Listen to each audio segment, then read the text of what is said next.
Macy's, the department store, reports that expensive clothing has increased its sale by 12.4%, but they can barely give away low-end clothing. Walmart is losing shoppers and reports little details, but boy, do they tell you a lot. They're not able to sell gallons of milk the way they used to because people are buying more half gallons of milk. That's where they are in the United States. Ralph Lauren, a high-end brand, doing well.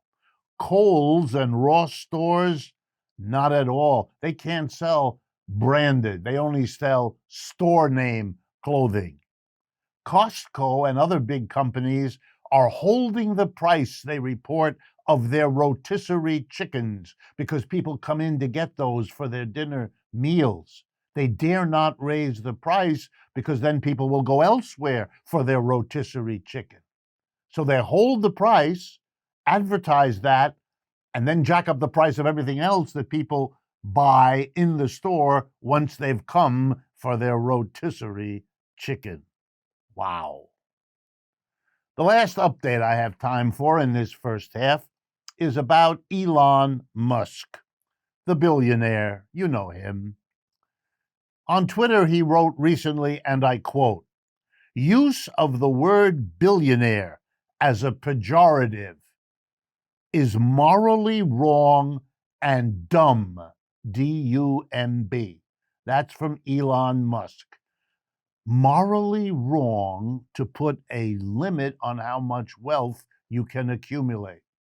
I have no idea what morality he's talking about, other than it's obviously the morality of a billionaire, since it doesn't take a genius to figure that out. But let's compare that to the morality we can see around us. Morality dictated that we have a minimum wage in the United States. The same morality would apply to having a maximum one, mightn't it? Wealth placed in one person's hand mean that it's denied to another person. The whole point of the critique of private property is that collective property can be shared. We can all enjoy the public park.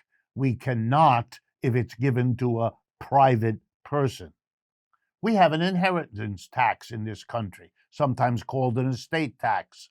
We've had it for many, many decades. You know why? Because we don't believe that you ought to give your children limitless amounts of money, because then we're not all starting on an equal footing, are we? Then our efforts are not the same because it's not our skill or capacity that shapes our future. It's what we got from daddy and mommy. Wow.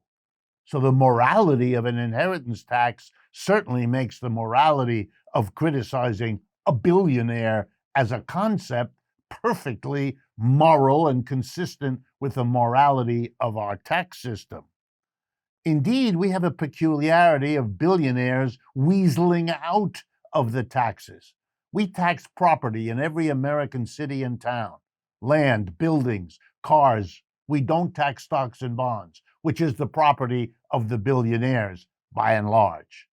So yeah, billionaires have been weaseling out and calling efforts to change that morally wrong. Don't be fooled.